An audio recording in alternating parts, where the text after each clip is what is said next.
Hello guys, આજના લેક્ચરમાં આપણે એક સાથે 3 ટોપિક કવર કરવાના છે. So let's start.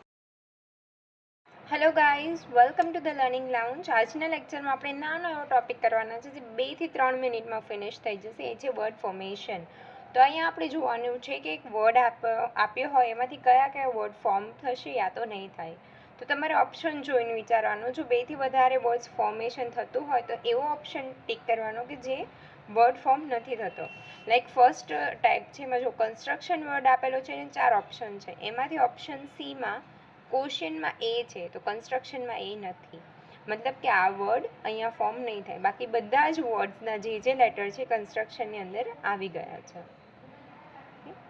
નવ જુઓ, સેકન્ડ છે ઇન શોર્ટ. આમાં તમારે કેવું કરવાનું, કોઈ બી વર્ડ્સ આપેલો હોય એમાંથી કયા વર્ડ ફોર્મ થશે અથવા તો નહીં થાય, જે રીતે ક્વેશ્ચનમાં આપેલું હોય ઇન્સ્ટ્રક્શન વાંચીને સરખો જવાબ ટિક કરવાનો. જોવાનું કે લેટર આખા વર્ડના જેટલા લેટર છે એ બધાની અંદર આવી જતા હોય તો ફોર્મ થતું હોય અને ના આવતા હોય તો ન થતું હોય. ત્યારબાદ છે if it is possible to make meaningful word with first, fourth, seventh and 11th letter from the word interpretation. Which of the following will be the third letter of that word?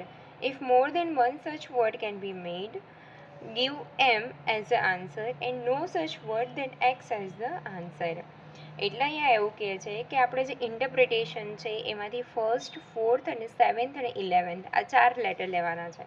First is I, fourth is E, seventh is R અને 11th is T. હવે આમાંથી words બનાવવાના છે અને which of the following will be the third letter of that word. અને આખા જે word બને એમાંથી ત્રીજો લેટર કયો હશે એ જવાબ દેવાનો. અને જો એકથી વધારે વર્ડ બને તો આપણે આન્સર એમ ટિક કરવાનું અને એકય ના બને તો એક્સ ટિક કરવાનું. અહીંયા TREI આ 4 લેટર છે તો એના ઉપરથી 2 વર્ડ્સ બને છે. RIT write, TIRE tyre. તો 1થી વધારે બની ગયા તો વી વિલ ટેક આન્સર એમ as per the condition. So next છે how many meaningful word formed using letter of word ALEP. આમાં તમારું ઇંગ્લિશ સારું હોય ને તો તમને ખબર પડે કે કેટલા લેટર બને છે, મિનિંગફુલ વર્ડ્સ બને છે રાઈટ. લાઈક LEAP તો લીપ યર, PL પીલ, PALE પેલ જે કલર છે રાઈટ. પછી આગુ પાછું અરેન્જ કરીને કેટલાય શબ્દ બનતા હોય પણ એનું મિનિંગ ના હોય. આના માટે તમને ઇંગ્લિશ આવડવું જરૂરી છે. તમારા અંદર વોકેબ્સ હોય તો તમને આઈડિયા આવે કે આ કંઈક મિનિંગફુલ વર્ડ્સ બને છે. Now select combination of number so that the letters arrange will form a meaningful word. હવે આમાંથી તમારે આખા છે આવી રીતે અરેન્જ કરી દેવાના. પહેલાં જો ઓપ્શન પહેલાંમાં જોઈએ તો 2 એટલે NARCHB. આ કોઈ મિનિંગફુલ વર્ડ બનતો નથી. પછી 6 ઓપ્શન 4માં છે 6 એટલે BRANCH બ્રાન્ચ, એક મિનિંગફુલ વર્ડ બને છે. તો આવી રીતે ઓપ્શન પ્રમાણે તમારે અરેન્જ કરી દેવાના.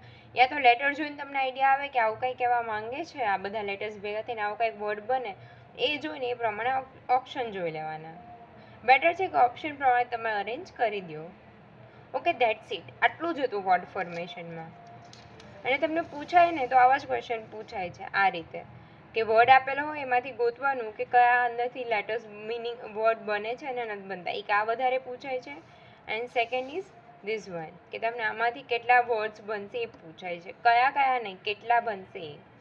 ઓકે, તો ધેટ્સ ઇટ. Thank you. અને જો તમને અમારો વિડીયો ગમ્યો હોય તો પ્લીઝ લાઇક, શેર અને મારી ચેનલને સબસ્ક્રાઈબ કરી દેજો. Thank you. Hello guys, welcome to the learning lounge. આજનો આપણો નાનો એવો ટોપિક છે, જસ્ટ 2 મિનિટનો. It is a logical order of words. અહીંયા તમને કોઈ બી કહેવાય ને કે રૂલ્સ નહીં આવે, કાંઈ નહીં, જસ્ટ લોજિક યુઝ કરીને વર્ડ્સને અરેન્જમેન્ટ કરવાનું છે.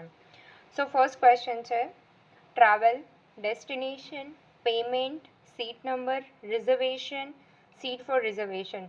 આમાં આપણે કોઈ બી લાઈક તમે લોકો બહાર જવાના છો કે ટ્રાવેલિંગ માટે તો કઈ રીતે આ બધી વસ્તુ લોજિકલી અરેન્જ કરવાની છે. લાઈક સૌથી પહેલાં તમે ડેસ્ટિનેશન નક્કી કરશો, ત્યારબાદ સીટ ફોર રિઝર્વેશન, પેમેન્ટ કરશો, રિઝર્વેશન થશે, સીટ નંબર આવશે એન્ડ ધેન ટ્રાવેલ. તો બસ એ જ રીતે લાઇનમાં ગોઠવવાનું છે કે ફર્સ્ટ ઇઝ ડેસ્ટિનેશન નક્કી થયું, ત્યારબાદ seat for reservation, after that payment is done, ત્યારબાદ રિઝર્વેશન થઈ ગયું, then seat number and then for traveling. લોજિકમાં જે આપણે સિક્વન્સ આપણે રોજિંદી ક્રિયામાં કે આપણે ક્યાંય જવાનું હોય તો કઈ રીતે આપણે આખું લાઇન બાય લાઇન કરતા હોય બસ એ જ રીતે અરેન્જ કરવાનું.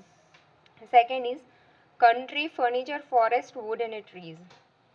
તો એ કન્ટ્રી હશે, ત્યાં ફોરેસ્ટ હશે, ફોરેસ્ટમાં ટ્રીઝ હશે, ટ્રીઝમાંથી વુડ મળશે, વુડમાંથી ફર્નિચર બનશે. This is the logical arrangement.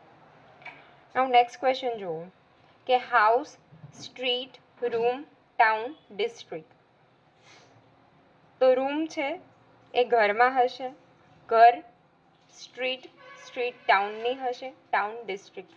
આ કહેવાય ને કે રિવર્સમાં સાચું જ પડે કે ડિસ્ટ્રિક્ટની અંદર ટાઉન હોય, ટાઉનની અંદર સ્ટ્રીટ હોય, સ્ટ્રીટની અંદર હાઉસ હોય, હાઉસની અંદર રૂમ. આ રીતે લોજિકલી બધા અરેન્જ કરવાના છે. આવા ક્વેશ્ચન ક્યારેક રેરલી એક કે બે પૂછાતા હોય, બટ આપણે એટલે કવર કર્યા કે ઇન કેસ પેપરમાં આવે તો કંઈ નવીન ના લાગે કે શું આવી ગયું એમ. બસ તો થોડું મગજ યુઝ કરીને આ બધું લોજિકમાં અરેન્જ કરવાનું કે કઈ રીતે કયા જનરલી રહ્યું ને આમાં એવું જ લોજિક હોય કે આના પછી શું આવશે, આના પછી શું આવશે, યા તો આખું રો મટીરિયલ હોય એમાંથી એન્ડ પ્રોડક્ટ શું બનશે એ રીતનું હોઈ શકે. એક ક્વેશ્ચન લાઈક હતું કે ફર્નિચર એન્ડ પ્રોડક્ટ છે, વુડમાંથી બનશે, વુડ ક્યાંથી મળશે તો ટ્રીઝમાંથી, ટ્રીઝ ક્યાં હશે ફોરેસ્ટમાં, અને ફોરેસ્ટ કોઈ કન્ટ્રીમાં હશે. બસ આ બધાને એકબીજા હારે કનેક્ટ કરવાના, આગળ પાછળ ન આવે. અહીંયા વચ્ચે કે ફર્નિચર નહીં આવે કે ટ્રીઝ, ફર્નિચર, વુડ એમ નહીં. આખી સિક્વન્સ કાં ઉપરથી નીચે લગી હોય કાં નીચેથી ઉપર હોય, વચ્ચે ક્યાં ડોળું નહીં આવે. Okay, that's it. બસ આ ટોપિકમાં આટલું જ હતું. ઓકે, જો તમને વિડીયો ગમ્યો હોય તો પ્લીઝ લાઇક, શેર અને મારી ચેનલને સબસ્ક્રાઈબ કરી દેજો. Hello guys, welcome to the learning lounge. આજના લેક્ચરમાં આપણે જોવાનું છે ક્લેરિકલ એપ્ટિટ્યૂડ. નાનો ટોપિક છે, બહુ પૂછાતો નથી, બટ એકવાર જોઈ લઈએ. ઇન કેસ ક્વેશ્ચન આવે તો તમને પેપરમાં એવું ના લાગે કે આવું કંઈ આપણે જોયું નથી. પહેલો ટાઈપ છે કે એડ્રેસ બેઝ ક્વેશ્ચન. આમાં તમને કોઈ બી એડ્રેસ આપ્યો હોય અને તમારે એઝ ઇટ ઇઝ એમાં ગોતવાનું છે. થોડા આમથા ક્વેશ્ચન સરખી રીતે ચેક કરવાનું હોય કે as it is same address ગોતવાનો છે, કોપી પેસ્ટ જેવું કામકાજ છે. આ કંઈ આપણને આપેલું છે કૌસાંબિયા રાવ ઉલ્લાસ વિલેજ, સરમબાગ 02. તો ઓપ્શન 1 જોઈએ તો અહીંયા સરસબાગ છે, મીન્સ આ નહીં આવે. ઓપ્શન 2માં બી સરસબાગ જ છે પણ 20 છે એટલે આ બી નહીં આવે. ઓપ્શન 3માં સરસબાગ છે, સો અને કૌશાંબિયા છે, કૌશાંબિયા નથી, સો નહીં આવે. તો answer will be D, none. ત્યારબાદ છે ક્વેશ્ચન બેઝડ ઓન ઇશ્યુઝ. હવે તમને પોલિટિકલ ઇશ્યુ ઉપરથી ક્વેશ્ચન હોય, સોશિયલ ઇશ્યુ હોય, સાયન્સ એન્ડ હેલ્થ હોય, સ્પોર્ટ, મિસેલિનિયસ, આ બધા હોઈ શકે. તો ફર્સ્ટ છે કે Bombay juniors beat the Calcutta juniors in the Ranji trophy. તો આ સેન્ટેન્સ ઉપરથી તમને લાગે કે આ સ્પોર્ટનો છે. આફ્ટર દેટ સેકન્ડ જોઈએ તો research suggest T fight the cancer. એક રિસર્ચે એવું કીધું છે કે કેન્સરને ફાઇટ કરવા માટે ટી યુઝ થાય. તો એક હેલ્થ રિલેટેડ છે, તો સાયન્સ એન્ડ હેલ્થ. ધેન છે the superstar see his divorce has brought him luck. એટલે સુપરસ્ટાર, ડિવોર્સ, લક આપણે પોલિટિક્સને લગતું બી નથી, સોશિયલ બી ના કહી શકીએ, સાયન્સ એન્ડ હેલ્થ રિલેટેડ નથી, not related sport, so it will be in miscellaneous. ત્યારબાદ છે government to announce measures to curb inflations shortly. તો આ ભલે ઓપ્શન નથી બટ ઇકોનોમિક ઇશ્યુ છે. ઇન્ફ્લેશનને ઘટાડવા માટે ગવર્મેન્ટે કોઈ મેઝર્સ લેવા જોઈએ. This is one type of economic issue. તો તમને એના રહ્યા ને જે મેઇન વર્ડ્સ હોય ને એ ઉપરથી આઈડિયા આવી જશે કે કયા ઇશ્યુ લગતું છે. આ તમને ઓપ્શન આપી દીધા હોય અને આ ક્વેશ્ચન હોય તો તમારે એમાંથી ટીક કરવાનું કે કયા ઇશ્યુઝ આવે. બસ આટલું જ હતું આમાં, ધેટ્સ ઇટ.